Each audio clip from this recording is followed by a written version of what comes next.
uncalled for, and I think that you were in the right for standing up for yourself. Am I the jerk for telling my dad that I will never forgive him for missing my high school graduation just so he can go to another event that his stepdaughter is taking place in? Because right now I am hurt once again that he's choosing her over me, and at this point I seriously don't know what to do. Here's what happened. I'm an 18-year-old male and I'm graduating high school at the end of this month, and my dad dropped some awful news on me 2 nights ago that his stepdaughter, who's 14 years old, has an award ceremony for some competition that she entered and won in another state, which happens to be on the exact same day that I'm getting graduated, while saying that she wants him to be there in person. He told me he couldn't possibly make it to both, and since his wife and their children together will be going, he needs to be there too. He told me he would make it up to me and we would celebrate another time. Now, I still live with him, but not for much longer, and my mom passed away when I was 7, and my dad got married again when I was 11 or 12 years old, so it's been a few years as it is. His stepdaughter never knew her biological dad, so my dad has accepted her as his own, and he has prioritized her a lot in the last 5 to 6 years. It doesn't always show in the most obvious ways, but it can seriously be felt. Our father-son time was put on an indefinite hiatus, and instead, Dad told me we needed to include her in our time together, but he also spent time with just her on father-daughter time. I brought it up to my dad, and he told me I wasn't exactly making an effort to be closer to her, so he wanted all of us to bond and didn't want me to just focus on my relationship with him. He has attended her dance recitals instead of my basketball games if they're on the same time. It doesn't matter if mine was known about it first. He will still skip my stuff to go to hers. He will take us on family days, and whenever he and his wife say the kids can choose what they want to do, he picks her choices over mine.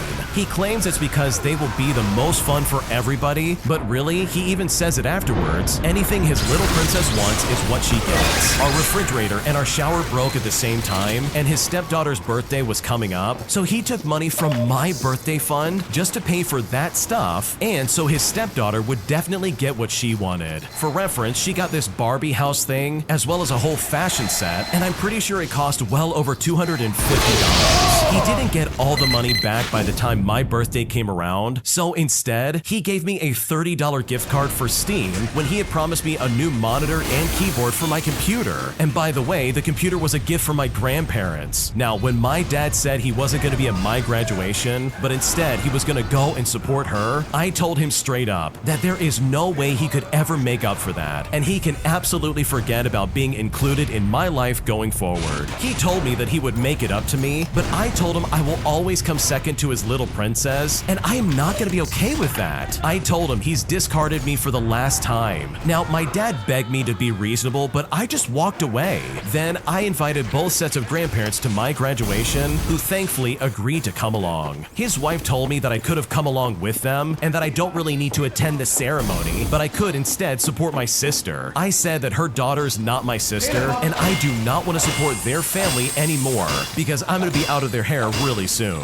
When I said that, she called me selfish and told me that I can't deny her daughter a dad. So seriously, am I the jerk in this situation? What should I do? No, you are not the jerk, and you're definitely not overreacting. Graduating from high school is a massive milestone. The fact that your dad wants to go out of state to do another thing that his daughter wants to do, in my opinion, especially compared to this, is completely wrong. Like, this really is not okay, and I don't blame you for being upset. Like, just think about it for a second. His dad has completely neglected him on everything ever since he got married again. And like, I totally understand that he wants to have some kind of relationship with his new stepdaughter, but for him to completely ignore his older son and be like, oh, we've got to work together as a family, like, that is just a cop-out to never do anything his son ever wants to do. Like, it literally seems like there's no compromise when it comes to your stepsister stuff, but instead they always pick her stuff over you. So to that end, I'm so sorry you're dealing with that, but in my opinion, I don't think you're in the wrong, and I think your dad is absolutely making a mistake by going out of state instead of going to your graduation.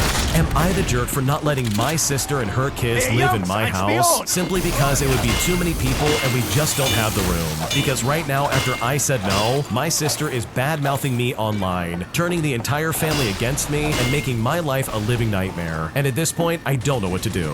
Here's what happened. I'm a 25-year-old 25-year-old female, and I'm an electrician. I started my apprenticeship at 17 years old and was hired immediately by my sponsor after I received my license. The reason I chose a trade was that I grew up in a trailer with my mom and my sister, and I have wanted to own my own house since I can remember. And being in the trades gave me access to a stable job and access to more money sooner. My partner, who is 29 years old, she is a plumber, and we have saved a lot of money. In the end, we bought land and built a tiny house in the uptown area of our city. It has 2 bedrooms and 1 bathroom, and one of our bathrooms is a reptile room, since I keep snakes and my partner keeps bearded dragons. We are also child-free and very happy in our home. Now, my sister is a waitress and has 3 kids. Her husband just left her for a woman my age, and she is left without his income to raise all 3 of her kids on her own. Her husband bought out her half of the house during the divorce, and that left her and the kids living with my mom in the trailer. I can admit I didn't grow up in the safest of areas and was carrying some form of protection with me when I was a teenager because there was a lot of danger. Now, because of the safety issues, my sister came to my partner and I and begged us to let her and her sons move in. She said we would have to get rid of our reptiles to keep them in our room, her sons could have the other bedroom, and she would sleep in our kitchen on an air mattress. She said nothing about paying rent or helping around the house. Well, when she said all this, I told her no, because 2 toddlers and a little kid who's about to start kindergarten are not suitable to be in our home, and we don't want too many people in our house. She said that we live in a better part of town with better schools, and that she definitely needed the help. I told her we didn't have the room and that I was sorry, but I told her I could hook her up with some journeymen that I know, and she could get started on an apprenticeship that pays better than her current job if she needed extra money. Well, she called my job and my partner's job dirty blue-collar trash, and then she left our home. She then posted online about how we wouldn't let her stay at our house, and now my relatives are messaging me about it. They're asking me how I could let a single mother and 3 kids be homeless, and how they're my blood and that I owe my sister better than this. Now, I feel like a complete jerk, even though my partner told me that I have every right to not want them in our house. So seriously, am I the jerk for not wanting my sister and her kids in my home? Because right now, I seriously don't know what to do.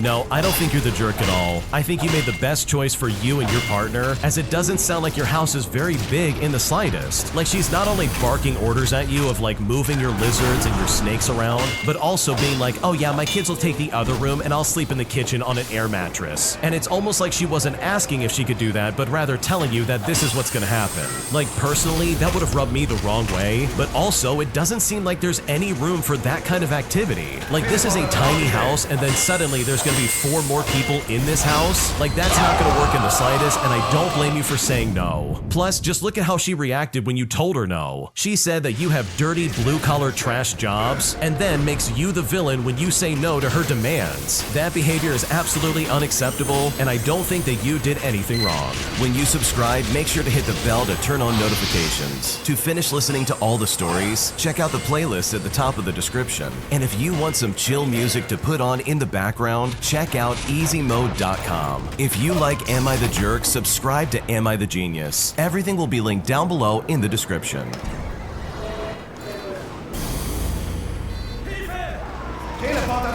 An entitled jerk nearly cost me my job after he does some shady business practices that somehow fall on my back. So I decided to get some revenge by investigating his previous jobs, and as a result, I exposed him for committing nearly $1 million worth of fraud to his customer base. And I've honestly never felt better about getting back at somebody in my life. Here's what happened. Okay, so I'm going to keep this intentionally vague because this has been a complex situation that requires a lot of backstory. I'm a 29-year-old male, and I own a specialized equipment cleaning and maintenance company. I've been running the company for the past 12 years. I take great pride in my work, and I run an honest business. We service everything from government facilities to small mom-and-pop operations, and I try to make everything clear, transparent, and honestly priced as possible. For the last 10 years, I've had a great relationship with a company that we will simply call the Big Company. Now, this Big Company is a service provider, which is something of a middleman actually in my industry, industry, and they contract me to service roughly 35% of their customer base, and we have grown to have a mutual respect for one another, and they are probably my largest customer. Well, roughly 2 years ago, the big company brought on another service provider to contract, which is owned by a shady businessman. This shady jerk claims that he has many different skills and credentials and handles a lot of the more maintenance and installation side of things for the big company. I often do follow-up work at businesses that he's done installs at, and trust me, it's not good. There's improperly installed equipment, there's crazy repairs and electrical work that just doesn't make any sense. I mean, it's horrible. Talking to customer after customer, I find that he's taking advantage of their mechanical ignorance, upcharging 400% the price of parts, and even charging double, if not triple, the usual going hourly rate for this kind of work. For example, a $300 part that would take 2 hours to install, he's charging $1,500 just for the part and another $1,500 for the labor. I mean, this is insane behavior. I mention it to the big company, and they tell me that he's such a knowledgeable and experienced guy that usually those kinds of guys come at a premium. So I think to myself, whatever, I'm just gonna leave it be and stay in my lane. Well, fast forward to about a year, which is right about the time that my troubles start. I get a call from the owner of the big company telling me that we have a new account and that they are a little bit more complicated and a little out of our warehouse. They then ask me if I can please take the account. I say to them, sure, and within a week I'm down at the account doing a cleaning and maintenance. The type of system that they have is a bit more complicated, but I'm very experienced and familiar with these systems, so it's not really an issue. Well, or so I thought. I go to start everything up and the system isn't turning on properly. The owner comes in and says, hey, we're gonna have to start operations in a little over an hour. Are we good to go? I tell him, well, the system seems to not want to start. I'm gonna try and track down the issue and we should be good to go. He gives me a frustrated huff and then he leaves the room. 15 minutes later, I get a call from the shady businessman. He asks me if I'm on the account that I'm currently at, and when I say yes, he says to me that the owner wants me to stop work immediately and head out, claiming that he's gonna be coming down there to take over. Now, the owner comes back in the room and confirms exactly this. He says to me, hey, we're like 45 minutes from open, and we've used the shady businessman in the past, and we just need to get the system going, so we're gonna use him. So I say to myself, sure, and then I just take off. Well, fast forward and a few days go by, and I get a call from the account. They tell me I'm going to need to call my insurance and file a claim. They say that their system is broken. It needs a new motor, which is gonna be about $58,000 just to repair. We go back and forth for a while with me trying to figure out what they're talking about, and they're adamant that I broke this system on the word of the shady businessman. The owner then said that I need to call the insurance or I would see them in court. So I call up my insurance, and they're specific to my industry and have specialists that know the ins and outs of this job. I tell their expert every step I performed in my work, and they say there's no way I damaged the motor, but they'll take care of everything that goes on. A little while later, I get a call from the shady businessman. He says to me, hey man, I'm sorry, it wasn't meant to be you. I ask him, what are you talking about? He then says to me, well, to be honest, I had done a lot of installation work for this company like 6 months back, and they owe me like $12,000. I figured if their system wasn't working, they'd call me in a pinch and have to pay me the money they owe me to get me down there. Plus, I'd have some guaranteed work doing the repairs on their system. It was supposed to be one of the big company guys though, and not you, so sorry about that. Now, when this guy said that, I was livid. This guy basically set up a trap in the system so that when it was being taken apart, the release of this sensor would short the motor. I try everything I can to get him to admit it again, or even text me or email me, or at least say it on the phone, since anything now that I'm collecting is just straight up evidence, but he doesn't fall for it and doesn't say anything further. So I call up my insurance and I tell them exactly what happened. They say they'll get everything taken care of, and honestly, that's all I can do.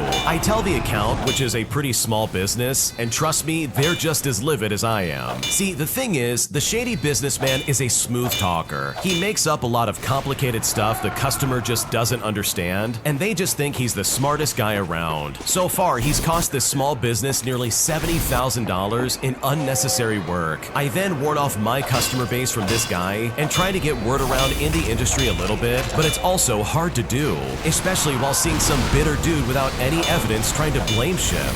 4 months go by, and I get a call from the account's insurance. It's a standard business insurance, and the agent on the other line is a complete jerk. Apparently, he worked in the industry for a short while and considers himself an expert. So imagine a surgeon getting lectured hired by someone that took an anatomy class one time. This guy was so obnoxious. He's telling me that I need to get a different insurance company because my insurance is garbage. They've denied the claim because they're claiming it's not my fault, and anyone with half a brain can figure out that I'm at fault. I explain the situation to him, and he just thinks I'm some dude trying to avoid accountability.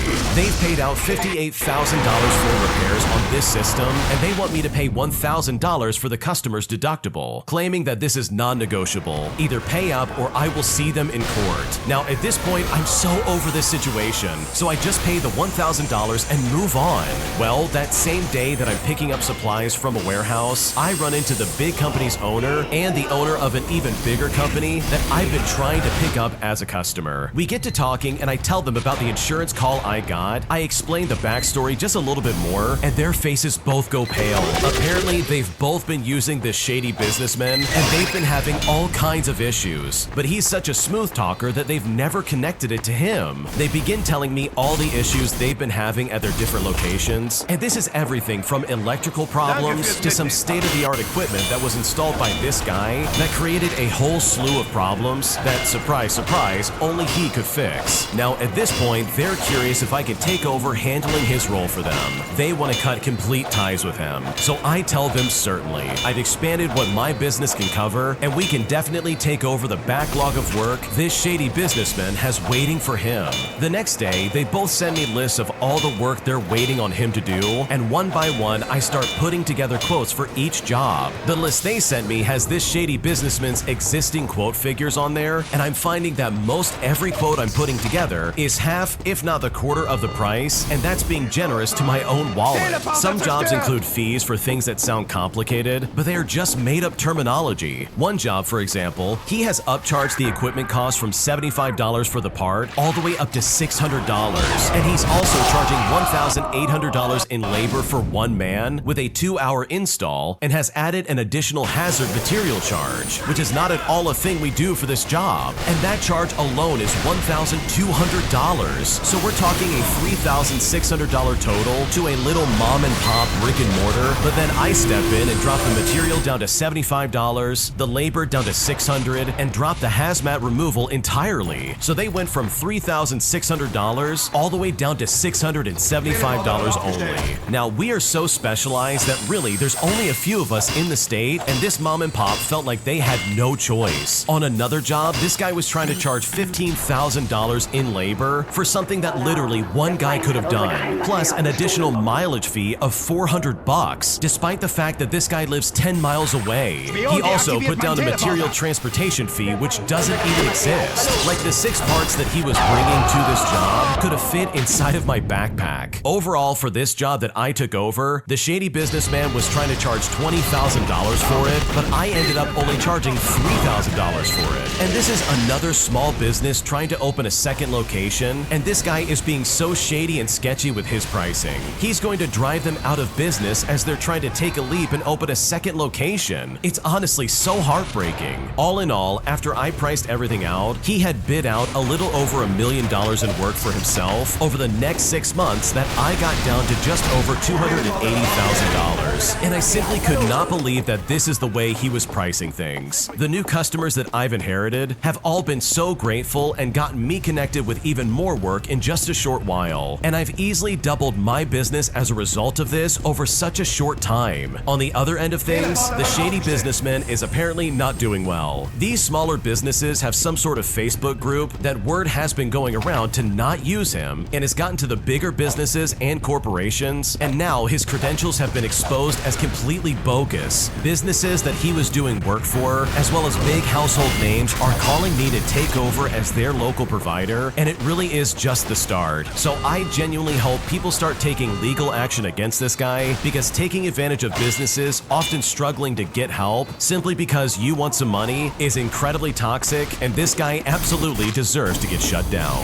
Wow, that is so sketchy. It's crazy to me that someone would actually try to charge these kinds of prices and still think that they can get away with it, especially in front of someone like the original poster. Like, obviously they know what they're doing, and they obviously know how to price things correctly. So for them to literally shave off what, $800,000 from the original price? That's an insane markup from this shady businessman, and it is so toxic that he did this to small businesses that are already probably probably struggling in some way. So good for the original poster for setting things right, as well as improving their business all off the back of this shady jerk. And hopefully karma can work its magic by getting this guy in the trouble that he absolutely deserves. If you like Am I the Jerk, you're probably going to love Am I the Genius. Check it out, link down below in the description. Also, go to amithejerk.com/submit if you would like to submit your own stories. An entitled Karen and her husband cuss me out and call me horrible names after they don't get exactly what they want at the car rental shop I was working at. And as a result, they not only got banned from renting from our location, but they also got permanently banned from our company nationwide. Here's what happened. So I was working my shift at a car rental company at our local airport and was helping a customer with swapping a vehicle that he was having an issue with when a group of elderly entitled jerks walks past the customer service booth and out onto our parking lot. There are 2 rental brands owned by the same company on the lot, and there's one that's more of like a hand-holding experience, while the other is more of a self-service concept. So generally, you don't have to stop if you know where you're going. So I assumed, wrongly of course, that this was the latter group of clientele. Another group did what you do when you are unsure of what to do and approached the nearest and only employee working on the lot at the moment just to ask for some kind of directions. The customer I was originally helping graciously told me he was in no rush and to go ahead and help this other group. So I say to myself, awesome, that's easy. It will only take a second, so I get them moving. Sure enough, as I point the way over to the lanes where they can pick up vehicles from, this entitled Karen comes storming up to me with a wad of paper in her hand. I ask her if she needs help with something, and she says to me, waving the papers in front of me, "Our reservation says skip the counter and go out to the lot, but there are no cars parked out there with the brand we reserved." I say to her, "Yes, ma'am. Generally, we do try to consolidate during low volume days, so you don't have to walk as far to get to the vehicle. Do you mind if I look at your reservation so I can get you all pointed in the right direction?" The entitled Karen begrudgingly hands me the confirmation papers, and sure enough, as is typical with this method of doing things, the pages they printed list everything except what size vehicle they booked. She continued to tell me about how our business is supposed to be run as if I don't have 3 years of experience doing it. And as I finish flipping the pages after finding a reservation number, I begin to say that I'll be happy to check this out, but she interrupted that by angrily snatching the papers out of my hand. Now, while you might not think it, some of these places are very corporate environments, and there is very little room for aggressive behavior. So this was definitely strike one. I very quickly dropped my higher-pitched, quirky customer service voice for my serious voice by saying, "Ma'am, I need you to relax." But when I said that, this is when she started swearing at me while talking about, yet again, how cars are not where she wanted them to be. At this point, I started waving my hands side to side, and I tell her, "Yeah, at this point, we will not be renting you a vehicle. I will go ahead and be canceling your reservation for you." She looks at me and says, "You can tell my husband." But I just say, "Okay, go ahead." Her husband arrives shortly after her and asks, "Okay, what's happening?" I say to him, "Sir, your wife has been aggressive and swearing at me, so you will not be renting a car with us this evening, and I'm now gonna have to ask you to leave my lot." He looks at me and says, wait, come on, there has to be something we could do." I say to them, "You can head back inside because you will not be renting anything from us this evening." While the men headed inside, this entitled Karen stayed behind. She was asking me, "What's your name? I'm gonna leave you a bad review." But I look at her and I say, "I'll do you one better. Here's my business card." The entitled Karen looks at me and says, "Thanks, I'll make sure to tell everybody that you're an absolute jerk." And when she says that, I think to myself, nice, she's doubling down. I think I'll do the exact same thing. As she snatches the card from me, I begin to walk past her to get the reservation sheet from her husband. She shouts at me, "Don't you touch me." But I respond back by saying, "No one is trying to touch you. Sir, I need to borrow that sheet of paper from you. All of you will be going on our do not rent list." Now, he ignored me while the 3 of them walked away, but I decided not to further escalate the situation, but I definitely knew that this was not over yet. Now, here's where it gets outrageously stupid. The cell towers near the airport have been down the past week, and normally I would send a text message notifying my staff about if there was anyone we could not be able to rent to for whatever reason, but because of the cell towers, I couldn't do it. The other manager came back from his lunch break, and